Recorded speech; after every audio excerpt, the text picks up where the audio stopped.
My partner's a couples therapist, and we just did one of our couples weekends last weekend. So inevitably, I'll sit down with a couple, and the guy's really trying to be emotional. Yeah. And I sort of laugh. I go, "Hey, Joe, you're using all the emotional words, but look at her. She's not getting it. She's getting pissed." And I go, "Can I channel what I think you're feeling, but in an emotional way?" And of course, he says yes. And within 30 seconds, 60 seconds, almost always the woman starts to cry. Because she knew this, but she didn't feel it from him. And he's going, "Yeah, that's what I feel." I said, "Look, we've been trained as men to be emotional in these ways, but they're not connected. So you're talking about your emotions, not from your emotions. That's what you need to practice." And that's something that as guys, we never got to see. I didn't see anything like that from my father or any other men. All right, Owen, welcome back to the Man Talk Show. How are you doing today? I'm doing great, Connor. Thank you.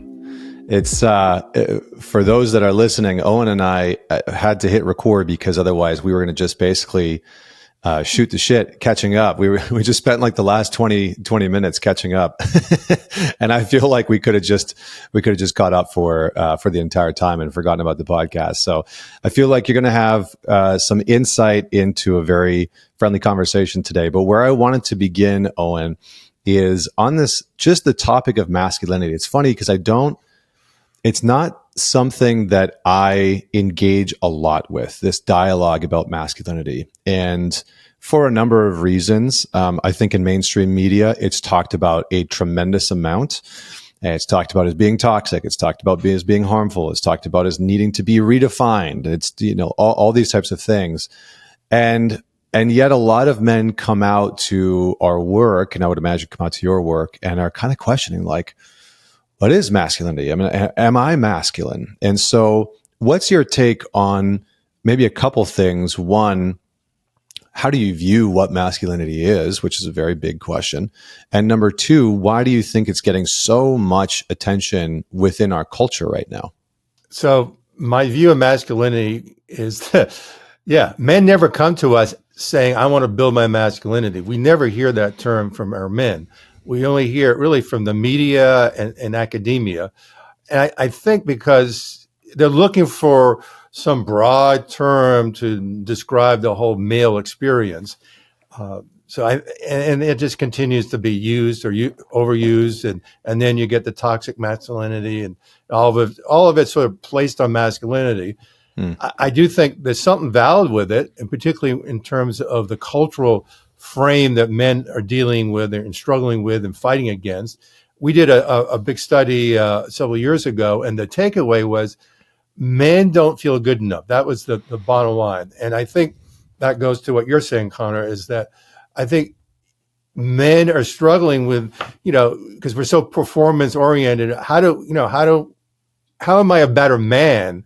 And I got into this work. One reason was because I couldn't call myself a man. I felt embarrassed to call myself a man. And so I think a lot of that gets lumped as masculinity, which is fine. But I think for men, it's way more personal. And so recently I came up with a new way for us to frame it. So the name of our company is Men's Emotional Leadership Development. And what I saw was the emotional part is sort of the hypo-masculine, what might be called the more feminine, the more sensitive part of being a man or masculinity. And the hyper part, the more macho, strong, 1950 kind of masculine is the other extreme. But that's more associated with leadership. And I think what men are really looking for is what you call that mature masculine, which is sort of the best of both, where it forms this third place where men are emotional, but they're leaders. And one of the terms I came up with years ago was assertive vulnerability. The ability to be vulnerable, open, which women are really good at, and they train us how to do that, or at least model that for us.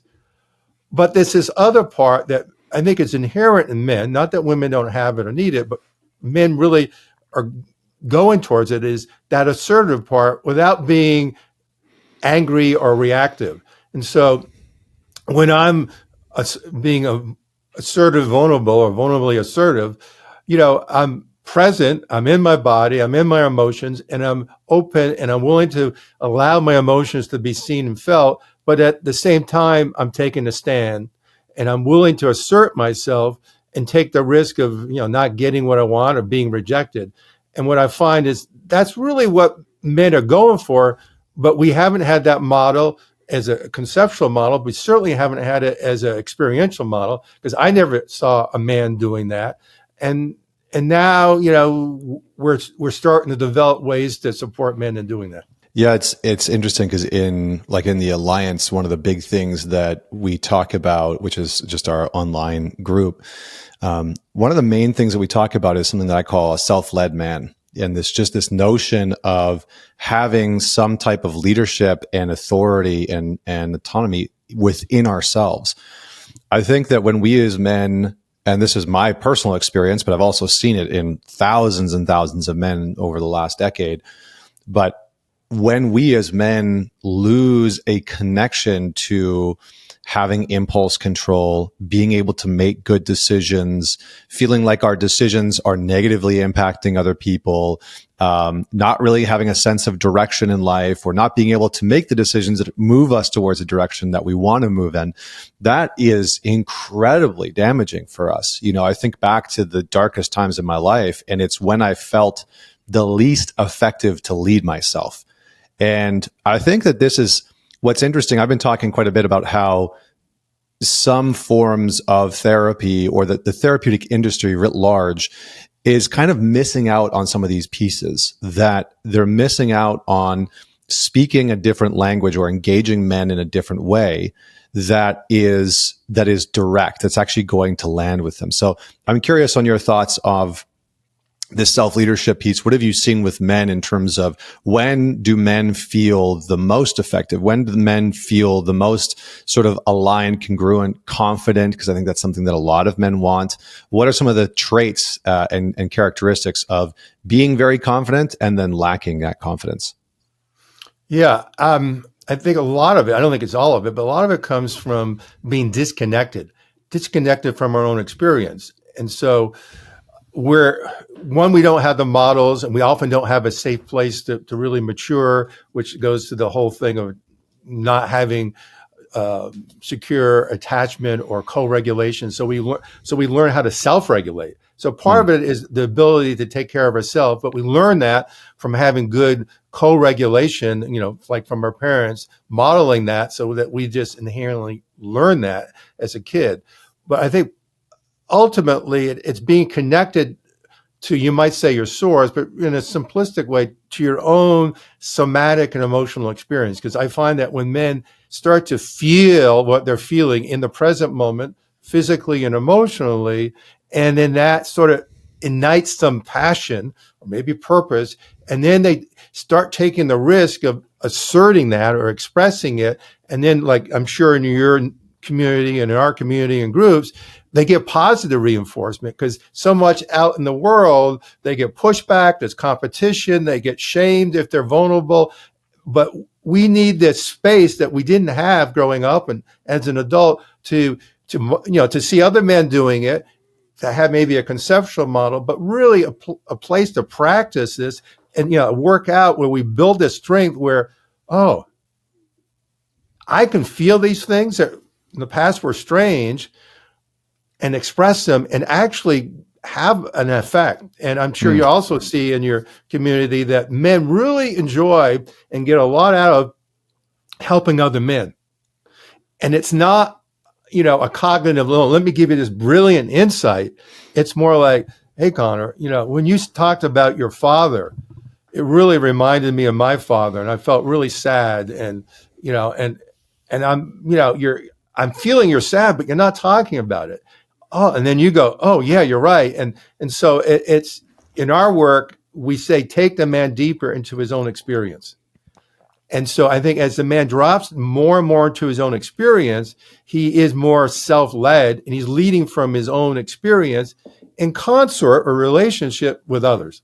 Yeah, that's such a good way of describing it. And it's funny because I led a masterclass 2 nights ago on how to work with men, because I've launched this training program for coaches and therapists and counselors and men's coaches and whatnot. And it was funny because part of what I was talking about was how do you get a man out of his head and into his body and into what I call it the DFE, your direct felt experience, like what's actually happening internally for you, what you're actually experiencing. And it was funny because in the chat box, I could see a few questions of like, why is that important? Why, as a man, why do I need to know what's happening in my body? And it was one of those funny things because I said, you can't solve emotional problems with rational equations. And we try and solve relational problems or emotional problems in our relationship or our life with just purely calculated rational thinking. And it doesn't work most of the time. It might work sometimes. And so it's like, well, you need this other data, right? You need this other data set and information. And I just look at it like that what's happening in our bodies. I had this quote I was working out the other day, and I'm curious to get your thoughts on this, but I said, just like your thoughts are the language of your mind, your emotions are the language of your body. And I think as men, we actually haven't been taught how to speak that language, but it's incredibly important for us to be able to speak in order to move forward, right? Or sometimes that language is just so loud that we get overrun by it and we lose our cool and become, whatever. So I'll just pass the baton to you. What do you want to add into any of that? What are your thoughts on all that? I fully agree. I do say pretty much the same thing. I think our body, our emotions, and our unconscious, like the dream time and all that, but are all like three aspects of the same thing. And then we have our mind. And this culture, as we know all too well, it's all oriented towards that, particularly for us men. And so we end up, as you said, start doing battle, and we want to use our mind to control our emotions, which is a lose-lose proposition. And a little aside is that my partner is a couples therapist, and we just did one of our couples weekends last weekend. And what's really interesting is that we do a little teaching and some other things, and then we send the couples off to do that little exercise. So inevitably, I'll sit down with the couple, and the guy's really trying to be emotional. Yeah, and I sort of laugh. I go, "Hey, Joe, you're using all the emotional words, but look at her. She's not getting it. She's getting pissed. She's checking out. She's doing what she normally does." And I go, "Can I channel what I think you're feeling, but in an emotional way?" And of course, he says yes. And within 30 seconds, 60 seconds, almost always the woman starts to cry. Because she knew this, but she didn't feel it from him. And he's going, "Yeah, that's what I feel." I said, "Look, we've been trained as men to be emotional in these ways that we got these words and these little models that we use, but they're not connected. So you're talking about your emotions, not from your emotions." That's right. And what I just did was I talked from my emotions. I just spent a second, dropped into my body, connected to you, connected to her, and just spoke. And I said, "Now you practice this." And so he does. He starts to get a little traction. And I said, "Look at her. See what she's doing. She's your reflection. You're doing it right. Now, that's what you need to practice." And that's something that as guys, we never got to see. I didn't see anything like that from my father or any other men. Yeah. What do you think? So just to go back to this notion of masculinity and whether we want to call it mature masculinity or whatever, I think there's, a lot of different names that we could, or labels that we could put on it.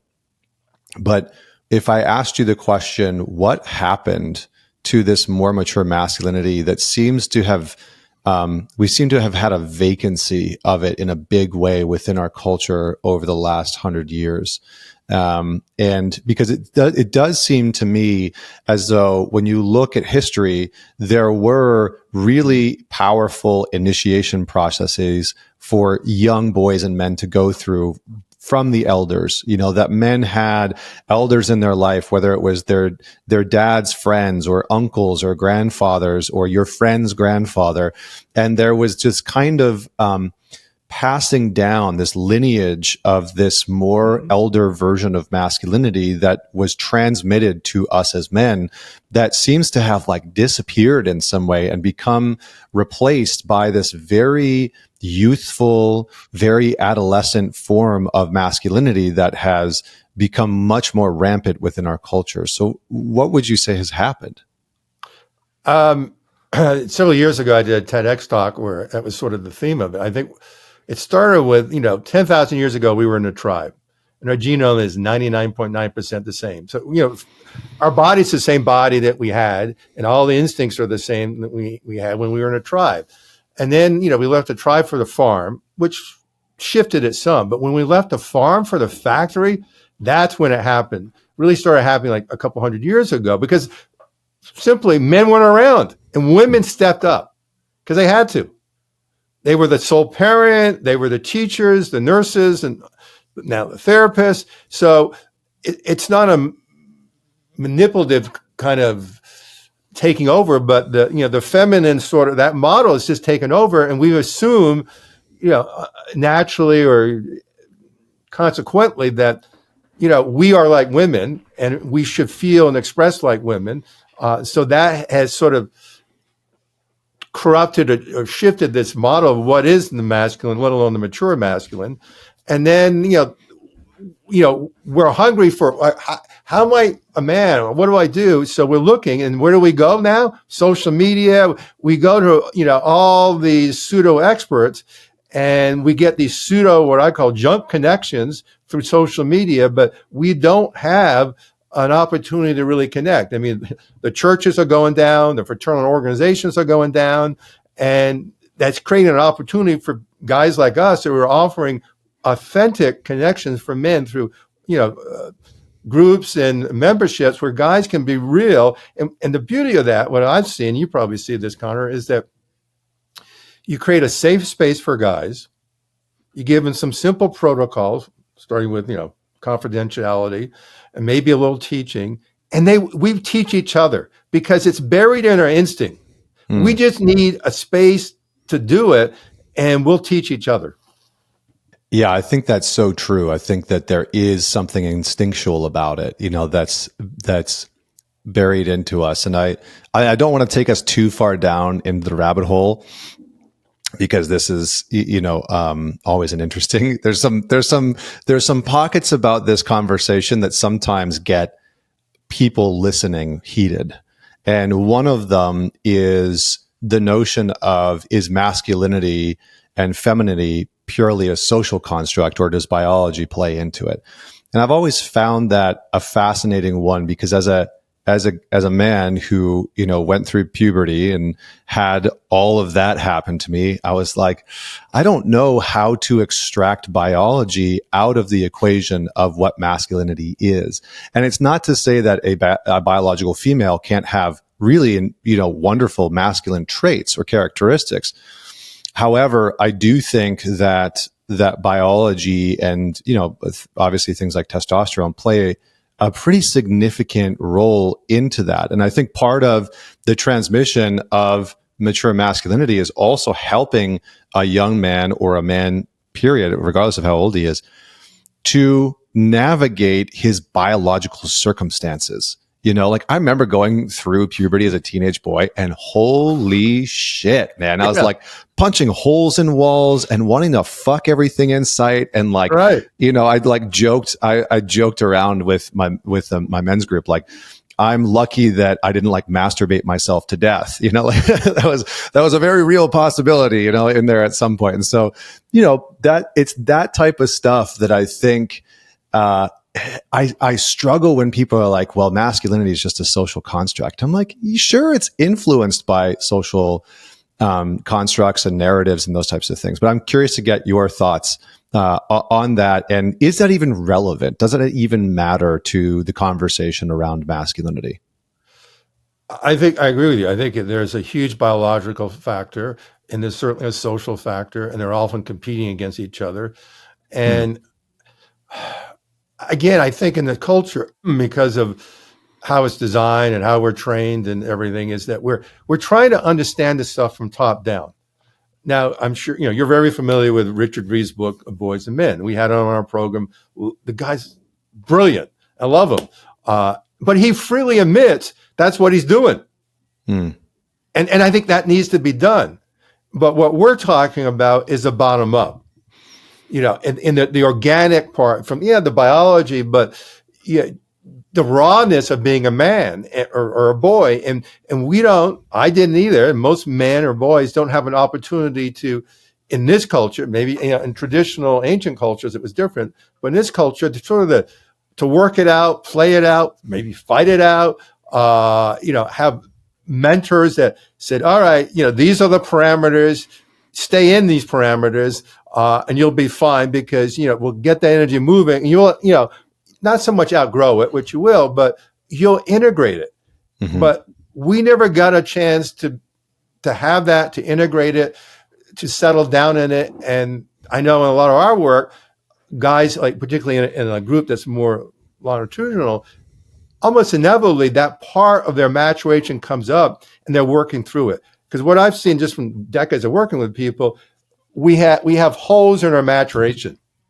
Because we couldn't, it was trauma, or someone wasn't holding the space for us or shaming us in the space, so we sort of jumped over it. But it's a hole in our maturation, and we keep falling back into these holes, particularly in our relationships. So when a guy can sort of go back and fill a hole with some experience, not just thought or understanding, but complete either the trauma or the learning or whatever that needs to be to complete, he starts to settle down. And so, I've had to go and fill in a lot of these holes in my maturation to be confident in saying that, I'm a man. Yeah, I agree entirely with you. And I think what's interesting about what you're saying, these sort of like holes in maturation, I want to frame it a couple different ways. And please tell me if there's anything that doesn't resonate. But I also think that a hole in maturation could be an interruption to our development psychologically. And what you're saying is that when we get into conflict in our relationship, or there's like this big, seemingly unresolvable thing that's happening in the relationship, or you feel lost in your life and you're not really too sure why, or you can't seem to find your purpose and it feels like there's something just fundamentally blocking you, et cetera. We just go down the list. That's likely a sign that there has been something that has disrupted your development at somewhere along the way. And the work that I think you're talking about, that you and I do, which is similar in a lot of ways, is to go back and find those interruptions, and then to help a man, again, not just to conceptualize it or think about it, but to actually feel into it and fill in that experience that he never got. Is that an accurate way of putting it? Exactly. I mean, never got, it needs to complete. I was friends with and studied with Peter Levine back in the early 80s, and and his whole model of trauma and that freeze response, because when we can't fight, we can't run, our biology just goes to freeze, which is disassociation, which is essentially what a hole is. We just checked out in that period of maturation. And inevitably, particularly in relationships, as you said, we sort of fall into these holes, but we need to complete it. So there's a physiological completion, there's a relational completion, there's an emotional completion, and then the last thing that happens is sort of the intellectual completion. And we need opportunities. We can't just understand it. We have to experience it. Yeah, I think I want to give a couple examples on this, just so that the listener can like really have a tangible sense of what we're talking about. So I'll use myself as an example. I didn't get a healthy discipline in a way that taught me how to have impulse control as a child. I just did not receive that. What I received was shaming and physical abuse and verbal abuse. And so anytime that I was out of control or making the wrong decision, it would result in some form of punishment. And because of that, the hole that I experienced in my maturation or in my development was nobody really taught me how to have impulse control. No one stayed with me and sat me down and actually, helped me to regulate the energy in my body that was coming up. And so what ended up happening was I became a young man who had no impulse control. And so as soon as my brain would say, go watch porn or drink that or smoke that or text her or whatever it was, there was a very weak system of, I shouldn't do that, or I'm not going to do that, or I'm going to say no to that. And it was something that I remember when I first started working with one of my first mentors. This is over a decade ago. That's one of the first things that we talked about. And he was this little French Canadian guy named Bernard, and he was in his 70s, and he bred Rottweilers, which gives you a little bit of an insight into the type of man that he was. He just had this. He wasn't more than like 5'7", 5'8", but he was fierce. Like there was something about him. Like at the time I was like 6'1" and like 230 pounds. And there was something about him that just made me almost like tremble a little bit internally because he felt so congruent and so sure of himself. But I remember we worked on impulse control relentlessly, and it really shifted and changed my life. And so I think it's these types of things that, just as sort of an example, like being able to say no to yourself, being able to say no to that impulse of opening the web browser to watch the porn or, whatever. Anything else that you would add into that as an example, just so the listener can sort of, I think they probably got it, but anything else you want to add in? Yeah, I think, I think it goes to the co-regulation you said. I had more of the control than you did, but I didn't have the connection. And so what was missing was the emotional connection. And so it was subtle. And this is what I see a lot of guys, because you'll talk to a guy and go, yeah, I had good parents. And I thought I had good parents. But, because it's the water I was swimming, I didn't know what was missing. But there was no emotional. And I didn't see or feel my parents ever getting upset in any way, positive, negative. So I learned to have no emotional affect, which I think was a setup in part to my whole Asperger's thing. But regardless of that, I didn't have any guardrails on emotions because they didn't exist. And so I didn't have that co-regulation there. And I think in both of our cases, particularly for a young man, there's an urge. And so we don't want to thwart the urge. We just want to contain it. And so it's that balance of, so you have this, this impulse, but what's driving the impulse? And what's deeper than that impulse? So we think the impulse is, the masturbation, the porn, the this and the that. Yeah, that's an affect. But in its essence, it's pure and it's wholesome and it's innocent. And when someone can just be with you and connect to that part, all the rest of it downregulates. The rest of it is the affect. It's like with me in my ADHD, my hyperness. That was an affect for my essence, just wanting someone to resonate with it or co-regulate with it and go, hey, Owen, it's okay. I'm here with you. And once we really get that, and I'm sure you see it in your work and we see it in our work, the guy just relaxes because that purity is finally seen and accepted. And we didn't have that. Yeah.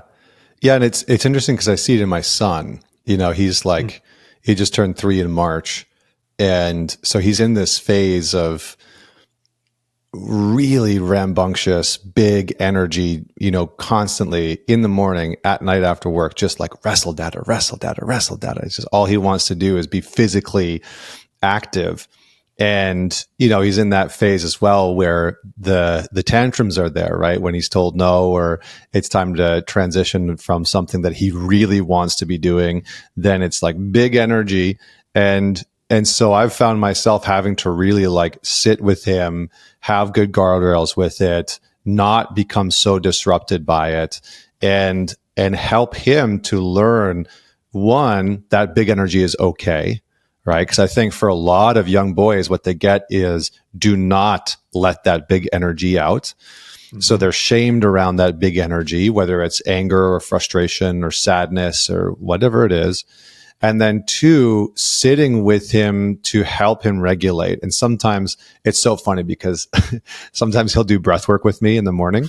And so when he starts to throw tantrums, sometimes I'll say, okay, inhale through the nose, exhale through the mouth. And at first he's like, no, no, dada. He'll get so pissed off, like, screw you, stop trying to co-regulate with me. But, after a while, after time, he'll usually calm down quite a bit. And so it's just interesting to see it in real time. But I think that it's interesting because one of the core things within our modern culture about masculinity is this notion that you should be able to do it all by yourself, whatever it is, whatever challenge you're facing, you should be able to figure it out. Whatever problem you're dealing with, you should be able to deal with it on your own. And I think that it's really disconnected, not just emotionally, but I think it's disconnected relationally, a lot of men from other men and from the women in their lives. So I just love for you to speak to that and the value of being able to bring some of our shit, for lack of a better term, the clinical term, to the people in our lives. I think you're right on with that. You sort of touched on it before. I was going to come back to it, which is, we're told that we need to be self-reliant. And certainly we need to be in some way, but it's overemphasized. And I tried to be a master of self-reliance. And I studied with a guy named Ron Kurtz, which comes out of the Reich tradition, which, William Reich, was, along with Freud, a contemporary, or along with Jung, a contemporary of Freud. And, he went down the body track. And so what these guys figured out was, in our maturation, from really conception all the way to puberty, when we have trauma, we'll get stuck in a particular place, or that's a big hole. And our body will form around that. Our body shape and quality and certainly structure or posture will form around that. And I was the classic self-reliant type. My shoulders were back. I tried to be tough. And Ron used to call that the gunslinger. The guy or the cowboy out in the rain, on the lone range, alone, going, I don't need anyone. I can do it all on my own. I'm not weak. I can survive on my own. And that was sort of my mantra. I remember arguing that in a college class. But doing all this work, I realized that was a denial of what they might call my orality, or my need for connection. And I think as a society, particularly for men, we've been trained to be self-reliant.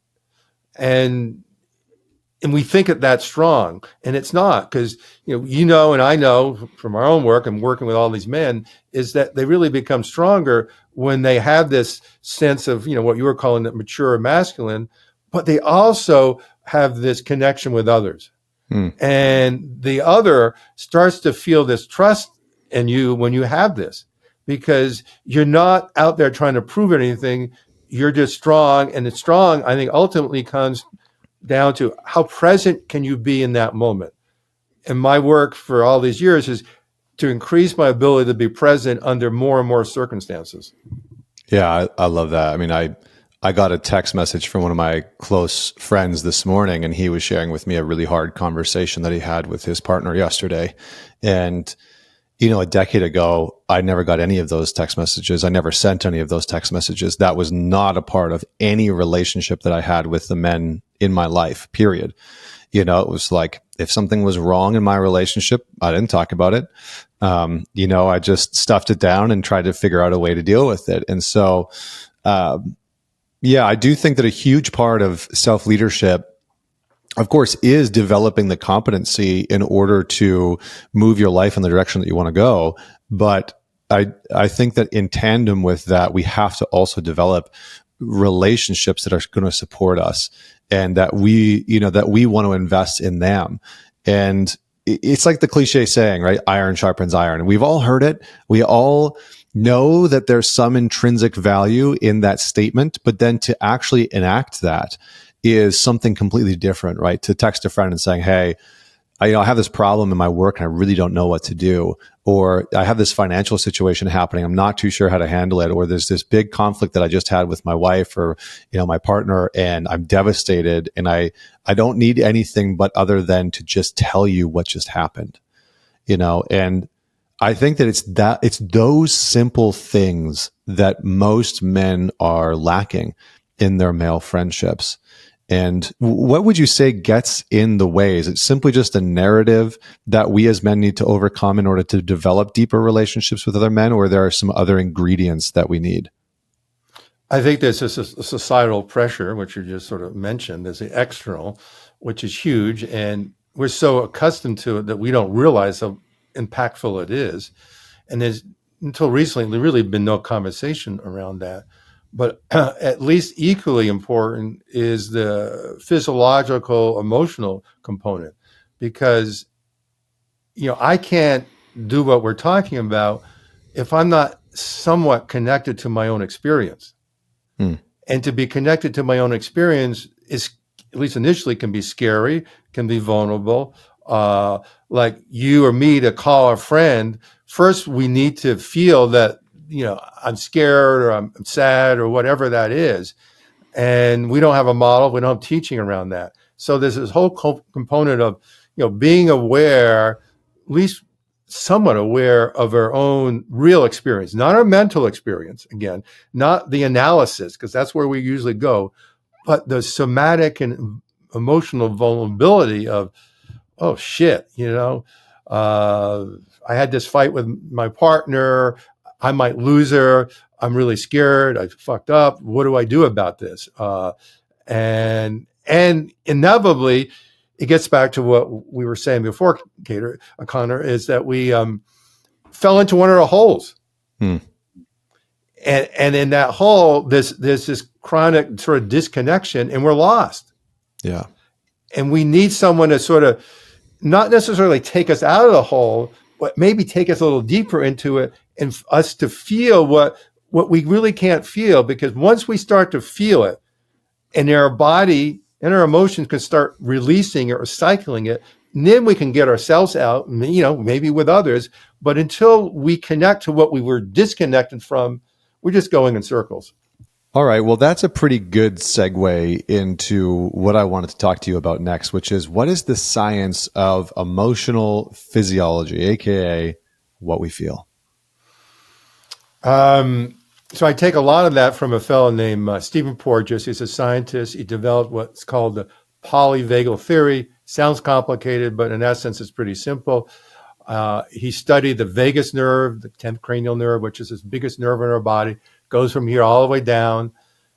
And what's interesting and what he discovered is that 80% of the impulses go this way from the gut and these other organs up into basically the base of the brain, and 20% goes down. So really, our body is informing our brain. Now we think, we want to think that our brain's in control. Well, it really isn't.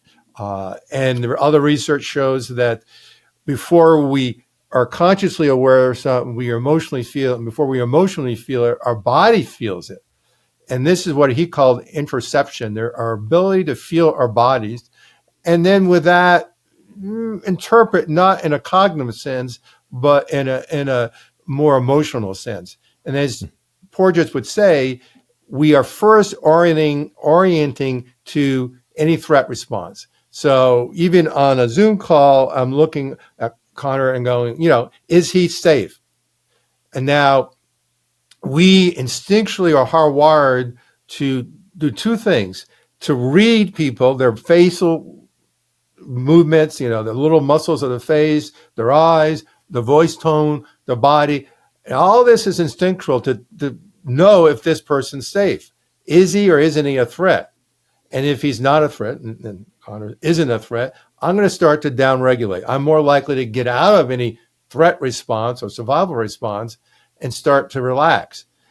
And where this becomes important is, if we're really going to connect with someone, we need to be in this relaxed or parasympathetic state to be connected. And in this relaxed state is where all healing happens, all creation happens, and really all connection happens. Any real serious connection, even sexually. I mean, and this is a problem we see with men, is you can't get an erection if you're stressed. Mm-hmm. And I've worked with guys where just down-regulating them, getting relaxed, getting them out of the threat response or the performance response starts to have them relax. gets the blood going to where they need to have it go, and not to the limbs, which is where it goes when we're in a threat response, because we either need to run or fight. And so what we're dealing with emotional physiology is working with men and getting them not just cognitively aware of this, but really experientially aware of what's my body feeling. And for men, when we can feel our body, immediately we downregulate a little, because when we're in survival or disassociation or disconnection, we're not aware of our body. But by just becoming aware of our bodies, even if it's just something uncomfortable like tension or pain or whatever, that's telling ourselves on a subtle level that we're safe. And it starts to create a positive spiral like, oh, okay, I can feel more. Oh, I'm even safer. Oh, I can tune into my breath. Oh, my breath, I can sort of control. If I slow down my breathing, I slow down my whole body. And so as men start to connect to their physiology, they innately connect to their emotions. Either the emotions just come in on their own, or, if I to ask you an emotional question, when you are downregulated and you feel safe and you don't feel like you have to perform, you're a lot more likely to be able to go, yeah, I feel sad. And I feel that here in my body. So a lot of our work that we do with men is taking the science of this stress physiology and you're utilizing it as a portal for deeper connections, first to ourselves and to others. Yeah, it's interesting. I remember one of the first times that I learned this notion of like communication is 80% nonverbal, or however much it was, right? It's just different thing. It used to be 90% and it was 70%, and it's 80%, but it's a very high percentage. And it was kind of an interest. It's one of those things that you hear it. It's like, well, that's an interesting fact. But then when you actually think about, well, what the hell does that actually mean? What it means is that our bodies are all transmitting a tremendous amount of data, and our bodies are also receiving a tremendous amount of data about where the other person is at, what they're feeling while they're communicating, what they're communicating. And we have to be able to interpret some of that data by actually experiencing it in the body. And that's such a, when I put those, and maybe it sounds so simple to the listener or to you, but like when I put those two things together, I was like, oh, I fucking get it. Like communication is largely nonverbal. And so we have to be able to understand the nonverbal part of our own communication. And this is why in relationships, what I usually say to a lot of guys is like, we are usually disconnected from what we're experiencing so that when we speak to our partner, it doesn't feel safe, right? So lots of women have had the experience of being like, seeing that their partner is angry, seeing that the man that they're with is angry, and then saying, why are you so angry? And the guy's saying, I'm not angry. But what she's feeling from him and what he's transmitting from his body is like, I'm really pissed off right now. And so that's that's a sort of a threatening experience to have as a partner when you can feel something from from another person's body, but then you can't actually, they're not connected to it. So what are some of the tools, the ways in order to get more into our body, whether we want to call this embodiment practices or somatic work or, what have you, but how do we start to interpret some of this data that's already present? We'll just take a half a step back and just Please. say, yes, another way that our partners are going to feel threatened is if we check out and disconnect it. And I see more of that. So we might not be angry, but if Dahlia is my partner and she feels that I'm not present, her threat response is going to go up. So we don't need to be threatening to create a threat response. If we're just not there, our bodies are there, but we're not there, which is more likely to be happening, our partners or others are going to feel a sense of threat. And with that, and I've had women say this to me, consciously and unconsciously, they will push us. They will get us angry because at least they're feeling us. Because men tend to be more connected, as a typical saying goes, with anger than any other emotion. And so women will often get us to get angry so they can feel some kind of connection. And so, how do we work with all this? Understanding it helps, but really, experiencing it is the key. So going into a situation and tracking your body. And so what I do with a lot of my clients is I teach a little somatic mindfulness. Yeah, and not even as a meditation, but just as, look, what's happening with your body? The more you can check in, the more you're going to be present. And if you start to, notice that you're getting tense, that's great. That you're noticing some, and then you can choose to relax it. And often what happens is when we relax our bodies, we feel an emotion that we don't want to feel. And that's sort of the critical thing that happens. We check out, we disassociate by getting tense. So when we start to relax, we reassociate, we connect, and in that connection, we might feel some emotion. And when we can feel that emotion, the energy starts to move. And always, internally, externally, and inevitably we start to feel a little safer. We might not feel safer in that instant because I'm feeling fear, but if I'm congruent, I'm feeling it, my body's showing it, I'm not denying it, the other person's subtly going, as you were saying, going to pick up that congruency, and in some way they're going to relax, because when there isn't congruency, they're going to feel that dissonance, and they're at least unconsciously going to respond to it.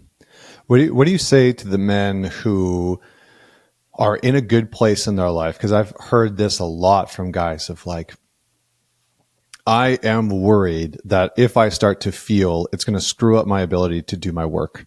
That is surprisingly a very common thing that I hear from men. So how do you traverse that? Because I think it's very common that a lot of guys think that if they start to feel the grief, they start to feel what's in their body, they start to, whether it's the anger or whatever is in there, that it's going to interrupt their ability to perform, usually in their work life.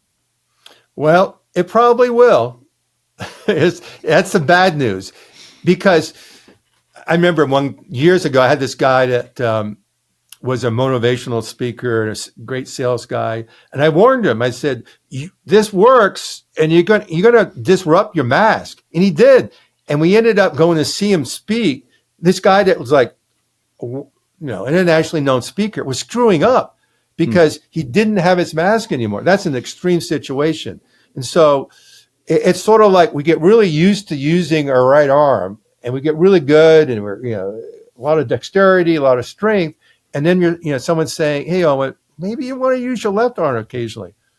And it's awkward at first, but gradually, I use it and I start to be ambidextrous, and I can use that left arm when I need to. So it will be a little awkward, and you got to be able to do that. I mean, I've had many a situation going back, a few decades, where I'd be in business meetings and I start to feel that sort of survival response come in, or my old trauma get activated, and I start to feel a subtle shake. And I remember the first meeting I was in, I said, what am I going to do? Am I going to repress it, or am I going to go with it? And I said, what the hell, I'm going to go with it. I started shaking, I started crying, my voice cracked. And I certainly didn't get what I wanted in terms of the outcome. But what I got was a release of a lot of stress and trauma, rewiring of my nervous system. And ultimately it worked out better because I ended up firing that person. But I probably should have sooner. But it will be awkward, and it will feel more awkward than it really is, because we're so conditioned and we've been trained so much to perform well that if we lose a little bit of our edge, it gets scary. But here's the deal, particularly in our intimate relationships, we got to lose that edge, because that edge is our coping mechanism, our survival strategy that worked back then because we're alive now, but it's not going to give us everything we want in the future. Yeah, I found that there is this very strange stage and period that everyone goes through where it's cumbersome and it's awkward. And, it's funny. I was just talking to a client the other day, and he's a really, really well-known famous musician. And he's in the middle of this right now, where he's going through some pretty big transitions, and he's starting to, he's like, this is awkward, and sometimes I don't know how to act or behave. And he's like, I have these big interviews that I'm going on, And really what he came to the conclusion of, which I thought was so wonderful, was that he realized that he before never knew how to just be authentic in so many of these environments and actually be relational. And so he's going into these interviews and performances and, meetings and whatnot. And all of a sudden he's much more authentic than he's ever been in his life. And it feels risky, vulnerable. It feels a little raw and a little open. And what he's starting to notice, because he's starting to come out the other side of it, is like things are changing for the better in ways that he couldn't have expected. But it's almost like when we start to do this, it creates this fear response that emerges and this resistance. And so I'm curious if you can just speak a little bit to the importance of a man having resistance and how to work with that resistance. Because I think for many men, the walls that we have can be quite intense. And I would love for you to just speak to that, because I think a lot of guys are like, I don't know how to just get through this. Yeah, that's a good question. It certainly worked for me. I mean, we don't realize how much the culture and the expectations have impacted us. Having a mental model helps. Trusting your authentic, vulnerable experience helps. But a big thing is having a group of guys that can support you. So they hold that space for you, so you don't have to hold it. Because and this goes, Peter Levine would say it a little differently, but essentially what I've done for myself and try to do for others and say is that what happens is, we go through life and normally it's in this range of an experience. We have a trauma that's like, or an intense experience that's this big, but when the emotional space is only this big, everything that's can't fit in that space, we sort of disassociate with. We disconnect from or whatever. And then we hold on to it or we try to survive, but it's a coping mechanism. It's not being authentic, not being present. And so when this stuff gets activated and you got someone else, could be a friend, could be a group, could be a training or whatever, it says, hey, Connor, it's okay. Lose it. I'm here. It's okay. You can melt down, you can rant, you can do this, you can cycle through what you need to, what you couldn't have done as a kid. And I got you. I got the space for you. And that is huge. One, you get the release. Two, you rewire your nervous system through that neuroplasticity. You literally internally change your model. And you do that a few times, and then you're able to do it for yourself, because then you're going to survive. But often, and this is, I've done for years in my practice, is catalyze these kinds of things for people and then just be there for them. And I got hundreds of little stories about what would happen, and all I had to do is be there for them. And this is what I tell guys. You don't need to be a therapist. You just need to be present. And then the skill comes into maybe how to activate or catalyze a situation or person. But most of it is just being able to hold an experience that man couldn't hold for himself. I feel like we could talk for many, many hours about these things, and it's wild how quickly time flies when you're enjoying a conversation. And so thank you so much for joining me and us, the listeners today. Where can people learn more about you and your work and the work that you and your team are doing? Through MELD.community. It's MELD.community, not com, but .community. And we're doing our first retreat in Mendocino in July. We have a really dialed in 4-week course that we've been doing for years, and then group coaching and other things. And yeah, we really want to give men these tools that we never really had. And then Dahlia and my partner and I are doing a week-long couples retreat down in Costa Rica for Valentine's Day 2025, which we're excited to do, which is, essentially taking this physiology stuff and the attachment theories research and really applying it for couples. And all this work, as you know, is pretty simple in one way, because we're hardwired for it. Yeah, we really are. So it's really not much more than learning something that we never had a chance to learn. Yeah, well said. Well, thanks, Owen. We'll have all the links for that in the show notes for people to check out. And as always, don't forget the Man It Forward team. Share this episode with somebody that you know will enjoy it. This might be a good one to listen to with a buddy and chat about in your men's group or to share with a partner. And as always, until next week, this is Connor Beaton signing off. Be well.